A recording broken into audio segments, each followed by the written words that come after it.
الحمدللہ رب العالمین والصلاة والسلام علی سید الانبیاء والمرسلین وعلی آلہ واصحابہ اجمعین اما بعد بسم اللہ الرحمن الرحیم وَإِذَا مَاتَ مَن لَهُ الْخِيَارُ بَطَلَ خِيَارُهُ وَلَمْ يَنْتَقِلْ إِلَى وَرَثَتِهِ۔ ترجمہ: اور جب من لہ الخیار یعنی وہ شخص جس کو خیار شرط حاصل تھا مر جائے تو اس کا خیار باطل ہو جاتا ہے، وَلَمْ يَنْتَقِلْ إِلَى وَرَثَتِهِ، اور اس کا خیار من لہ الخیار کے ورثہ کی طرف منتقل نہیں ہوتا۔ مصنف علیہ الرحمہ اس متن کے تحت یہ بتانا چاہتے ہیں کہ خیار شرط میں من لہ الخیار کو صرف مدت خیار میں بیع کے نافذ یا فسخ کا اختیار ہوتا ہے۔ یہی وجہ ہے کہ جب من لہ الخیار مدت خیار میں مر جائے تو معاملہ حتمی ہو جاتا ہے، اور یہ بیع جو خیار شرط کے تحت کی گئی ہے اس میں جو خیار لیا گیا ہے وہ خیار من لہ الخیار کے ورثہ کی طرف منتقل نہیں ہوتا، کیونکہ خیار ارادے اور چاہت کا نام ہے، اور ارادہ ایک امر معنوی ہے جس میں منتقل ہونے کی صلاحیت نہیں ہوتی، اسی لیے خیار شرط باطل ہو کر من لہ الخیار کے ورثہ کی طرف منتقل نہیں ہوتا۔ عزیز طلبہ، اس متن کے تحت ایک عصری مسئلہ سنتے چلیں۔ عقود الخیارات یعنی آپشنز کا حکم۔ مخصوص چیز کو مخصوص مدت تک مخصوص قیمت پر خریدنے یا فروخت کرنے کے حق کو آپشن یعنی خیارات کا نام دیا گیا ہے۔ اس کی کل دو قسمیں ہیں۔ قسم اول خریدنے کا حق بائے آپشن، یعنی ایک شخص دوسرے کو کہے کہ اگر تم چاہو تو میں فلاں چیز کو فلاں قیمت پر فلاں مدت کے اندر تم کو فروخت کرنے کا معاہدہ کرتا ہوں۔ اس صورت میں خریدار کو خریدنے نہ خریدنے دونوں باتوں کا حق ہوتا ہے، چاہے تو وہ اس چیز کو خرید لے اور چاہے تو وہ اس چیز کو نہ خریدے۔ لیکن اگر وہ خریدنا چاہے تو فروخت کنندہ بیچنے کا پابند ہوتا ہے۔ قسم ثانی بیچنے کا حق پٹ آپشن، یعنی ایک شخص دوسرے سے کہے کہ اگر تم چاہو تو میں تم سے فلاں چیز فلاں قیمت پر فلاں مدت کے اندر خریدنے کا معاہدہ کرتا ہوں۔ اس میں بیچنے والے کو بیچنے نہ بیچنے دونوں باتوں کا حق ہوتا ہے، لیکن اگر وہ بیچنا چاہے تو خریدنے والے پر خریدنا لازم ہو جایا کرتا ہے۔ ذکر کردہ دونوں صورتوں میں حق یعنی آپشن دینے والا اس مدت کے اندر باقاعدہ فیس اصول کرتا ہے۔ شرعاً خیارات آپشنز میں فیس اصول کرنا جائز نہیں ہے۔ مصنف علیہ الرحمہ نے جو مسئلہ ذکر کیا، اس عصری مسئلے کو مصنف علیہ الرحمہ کے متن وَإِذَا مَاتَ مَن لَهُ الْخِيَارُ بَطَلَ خِيَارُهُ وَلَمْ يَنْتَقِلْ إِلَى وَرَثَتِهِ پر منطبق کرنے کے لیے بطور تمہید کے حقوق کے سلسلے میں ایک بات کا جاننا ضروری ہے تاکہ انطباق واضح ہو جائے۔ فقہائے کرام نے حقوق کی دو قسمیں بیان فرمائی ہیں۔ نمبر ایک، حق متقرر۔ حق متقرر کا عوض لینا شرعاً جائز ہے، جیسے حق قصاص کا عوض لینا کہ عوض لینے سے پہلے قاتل مباح الدم تھا اور عوض لینے کے بعد اب وہ محفوظ الدم بن گیا۔ متقرر کا مفہوم یہی ہے کہ سابقہ حالت بدل جائے، جیسے کہ حق قصاص میں عوض لینے سے پہلے قاتل مباح الدم تھا اور جب عوض لے لیا گیا تو اب وہ محفوظ الدم بن گیا۔ تو یہاں آپ دیکھ رہے ہیں کہ پہلی والی جو مباح الدم والی حالت تھی وہ عوض لینے کے بعد باقی نہیں رہی۔ شرعاً حق متقرر کا عوض لینا جائز ہے۔ فقہاء نے اس کو حق مالی قرار دیا ہے۔ قسم ثانی حق غیر متقرر، شرعاً حق غیر متقرر کا عوض لینا جائز نہیں، جیسے مخیرہ یعنی وہ عورت جس کو اس کے شوہر نے طلاق واقع کرنے کا خیار دے دیا ہو، مثلاً کہہ دیا ہو اختاری نفسکی، اب اگر وہ عورت اس کا عوض لے تو حسب سابق وہ بیوی ہی ہے، یعنی اختاری نفسکی کہنے کے بعد وہ منکوحہ تھی اور عوض لینے کے بعد بھی وہ منکوحہ باقی رہی، تو یہاں سابقہ حالت نہیں بدلی، تو جہاں سابقہ حالت بدل جائے سمجھ جائیں کہ وہ حق متقرر ہے، اس کا عوض لینا جائز، اور جہاں سابقہ حالت نہ بدلیں سمجھ جائے کہ وہ حق غیر متقرر ہے اور اس کا عوض لینا جائز نہیں۔ ذکر کردہ تفصیل کی روشنی میں یہ بات واضح ہو گئی کہ خیارات یعنی آپشنز بھی حق غیر متقرر ہیں، کیونکہ یہاں بائیں نے مشتری کی طرف نہ تو کوئی مال منتقل کیا ہے اور نہ ہی کوئی حق مالی، بلکہ خیارات یعنی آپشنز تو محض ارادے اور مشیت کا نام ہے جس میں انتقال متصور نہیں ہوتا۔ اسی وجہ سے خیار شرط میں بھی جب ملہ الخیار مر جاتا ہے تو ملہ الخیار کا یہ خیار شرط جو محض ایک ارادہ ہے جس میں انتقال متصور نہیں، وہ اس کے ورثہ کی طرف منتقل نہیں ہوتا۔ اس لیے یہ خیارات چاہے وہ بیچنے کا خیار ہو یا خریدنے کا خیار ہو، اس پر فیس نہیں لی جا سکتی، کیونکہ یہ خیار ایک ارادے کا نام ہے، ایک امر معنوی ہے، اور امر معنوی نہ تو مال ہے اور نہ ہی حق متقرر۔ اس وجہ سے شرعاً خیارات آپشنز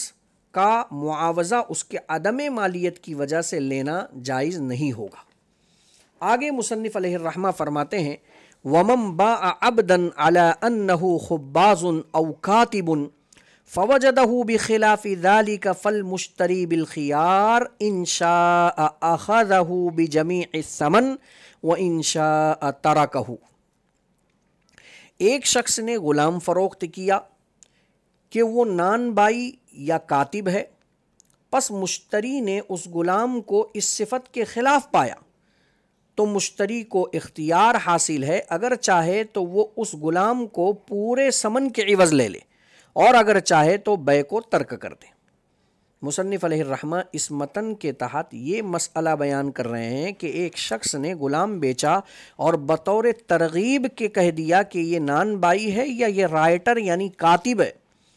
کتابت اور نان بائی کے وصف کی شرط عقد میں نہیں لگائی گئی۔ اب اگر مشتری اس غلام کو خرید لیتا ہے تو مشتری کو دو باتوں کا اختیار ہے کہ اگر چاہے اس غلام کو اگر لینا چاہے تو اس وصف کے مفقود ہونے کی وجہ سے جو ثمن بیان کیا گیا ہے اس میں کوئی کمی واقع نہیں ہوگی، جمیع ثمن کے عوض اس کو یہ غلام لینا پڑے گا، کیونکہ وصف کے مقابلے میں قیمت نہیں آتی اور یہاں اس وصف کو عقد میں شرط قرار نہیں دیا گیا۔ اور اگر چاہے تو اس بیع کو رد کر دے، کینسل کر دے، لیکن یاد رہے کہ اگر اس وصف کو عقد میں شرط قرار دے دیا گیا تو وصف کے مفقود ہونے کی وجہ سے یہاں خریدار کو مشتری کو ترکہ یعنی بیع کو ترک کرنے کا اختیار حاصل ہوگا۔ مصنف علیہ الرحمہ ذکر کردہ عبارت میں خیار وصف کو بیان کر رہے ہیں۔ یاد رکھنا چاہیے کہ بعض اوقات کسی شخص کو کسی خاص صفت پر مشتمل چیز کی طلب ہوتی ہے کہ یہ چیز مجھ کو اس صفت کے ساتھ ملنی چاہیے، یعنی اس چیز میں وہ صفت اس کا مقصود ہوتا ہے، اور معاملہ کرتے وقت وہ اس صفت کو ذہن میں ملحوظ رکھ کر معاملے کا اقدام کرتا ہے، یعنی اس چیز کی خریداری میں وہی صفت اس کے لیے اقدام کا باعث ہوتی ہے۔ اب ظاہر ہے کہ ایسی صورت میں اگر بعد میں پتہ چل جائے کہ اس چیز کے اندر وہ صفت موجود نہیں تو خریدار کو اختیار ملنا چاہیے کہ اگر انکشاف کے بعد اس کی طلب باقی نہ رہے اور وہ اس معاملے کو ختم کرنا چاہے تو وہ اس معاملے کو ختم کر سکے۔ اس قسم کے اختیار کو فقہ کی اصطلاح میں خیار وصف مرغوب کہا جاتا ہے، اور آج کل فی زماننا ھذا اس قسم کے خیار یعنی آپشن کی ضرورت گزشتہ زمانوں کے بنسبت زیادہ ہے، کیونکہ آج کل ہر چیز میں مختلف کوالٹیاں اور درجہ بندیاں پیدا ہو چکی ہیں۔ ایک ہی چیز آپ مارکیٹ میں لینے جائیں تو وہ مختلف کوالٹی کی، مختلف صفات کی آپ کو مل جائیں گی۔ ایسی صورت میں خریدار کا منشا بسا اوقات کوئی خاص صفت و کوالٹی ہوتی ہے، لہٰذا خریدار کی اس جائز خواہش کی رعایت ملحوظ رکھنی چاہیے اور اس کو اس صفت سے خالی چیز کی خریداری پر مجبور نہیں کرنا چاہیے، جیسا کہ مصنف علیہ الرحمہ کی عبارت میں خود اس کا اشارہ ملتا ہے، وَإِن شَاءَ تَرَكَهُ، کہ اگر اس کو وصف مرغوب کا پتہ چل جائے کہ اس مبی کے اندر موجود نہیں ہے تو اس کو شریعت نے دوسرا بھی آپشن دیا ہے، ان شاء ترکہ، اگر چاہے تو وہ بے کو رد کر دے، کینسل کر دے۔ اس عبارت کے تحت ایک عصری مسئلہ سماعت کرتے چلیں۔ کسی چیز کی تشہیر ایڈورٹائز میں ذکر کردہ صفات کا مفقود ہونا، یہ مسئلہ بڑا عام ہے۔ اگر کسی مصنوع یعنی پروڈکٹ سے متعلق اشتہارات میں اس پروڈکٹ میں کسی خاص صفت کی موجودگی کا دعویٰ کیا جائے، جیسے کہ آج کل بیچنے والوں کی طرف سے باقاعدہ آواز نکالی جاتی ہے، چاہے وہ آواز زبان سے ہو، چاہے وہ آواز تحریری شکل میں ہو، چاہے وہ آواز ایڈورٹائز کی شکل میں ہو، اور اس کی وجہ سے لوگوں کو راغب کیا جاتا ہے۔ مثلا گاڑی میں سی این جی یا فریج میں انورٹر کی صفت کا دعویٰ کیا کہ میں یہ جو گاڑی آپ کو فروخت کر رہا ہوں اس میں سی این جی کی فیسلٹی بھی ہے، میں آپ کو جو فریج بیچ رہا ہوں اس میں انورٹر کا کنیکشن بھی ہے، اور یہ فریج انورٹر بھی پہ کم والٹیج میں چلے گی۔ مشتری جب اس مبی کو خرید لیتا ہے تو خریدنے کے بعد پتہ چلتا ہے کہ اس چیز میں وہ صفت ہی نہیں ہے جس کے لیے اس کی تشہیر ہوئی تھی، تو ایسی صورت میں بھی خریدار کو اختیار حاصل ہوگا، اگرچہ خریدار نے خریدتے وقت اس صفت کی شرط نہ لگائی ہو، کیونکہ بیچنے والے کی طرف سے اس چیز کے حوالے سے اس صفت کی تشہیر و ترغیب ایسی ہی سمجھی جائے گی گویا کہ خریدنے کے وقت خریدار اس صفت کی شرط لگا چکا تھا۔ اس عصری مسئلے کو مصنف علیہ الرحمہ کے متن وَمَن بَاعَ عَبْدًا پر منطبق کرنے سے پہلے ایک ضابطے کا جاننا ضروری ہے تاکہ انطباق سہل ہو جائے، اور وہ یہ ہے کہ خیار وصف مرغوب کی بنیاد پر خریدار کو دو صورتوں میں خیار حاصل ہوتا ہے۔ پہلی صورت، خریدار باقاعدہ معاملہ کرتے وقت کسی خاص صفت کی شرط لگائے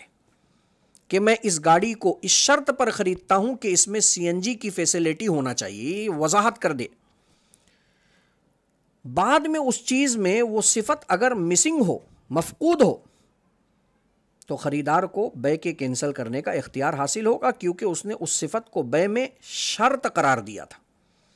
دوسری صورت، خریدار کی طرف سے باقاعدہ کسی صفت کی شرط تو نہ لگائی گئی ہو، لیکن صورتحال کے قرائن سے یہ بات بالکل واضح ہو چکی ہو کہ خریدار اس چیز کی خریداری کے لیے کسی مخصوص صفت کی وجہ سے آمادہ ہوا ہے، جیسا کہ کسی پروڈکٹ یعنی مصنوع سے متعلق اشتہار میں، ایڈورٹائز میں کسی خاص وصف کی موجودگی کا دعویٰ کرنا، جیسے کہ ہم نے جو مثال پیش کی کہ یہ گاڑی میں سی این جی کی فیسلٹی ہے، اس فریج میں انورٹر سسٹم ہے، اس صورت میں خریدار کو واپسی کا حق حاصل ہوگا۔ اس میں بھی خریدار کو یعنی مشتری کو اس مبی کو واپس کر کے بے کو کینسل کرنے کا اختیار حاصل ہوگا، کیونکہ ماحول کے قرائن سے یہ بات واضح ہو چکی ہے کہ خریدار نے بیچنے والے کی تعریف و توصیف سے متاثر ہو کر یہ چیز خریدی ہے، تو گویا کہ اس نے اس چیز میں ان صفات کی موجودگی کی شرط لگا کر یہ چیز خریدی ہے، اس لیے کسی چیز کی تشہیر یعنی ایڈورٹائز میں ذکر کردہ صفات کے مفقود ہونے کی صورت میں بھی خریدار کو خیار حاصل ہوگا۔ وَإِن شَاءَ تَرَكَهُ کہہ کر مصنف علیہ الرحمہ اسی مسئلے کی طرف اور اسی خیار کی طرف اشارہ کر رہے ہیں۔ الحمدللہ خیار شرط کا باب مکمل ہوا۔ انشاءاللہ آئندہ کل سے خیار رؤیت پر تفصیلات آپ حضرات کے سامنے ذکر کی جائیں گی۔ السلام علیکم ورحمۃ اللہ وبرکاتہ۔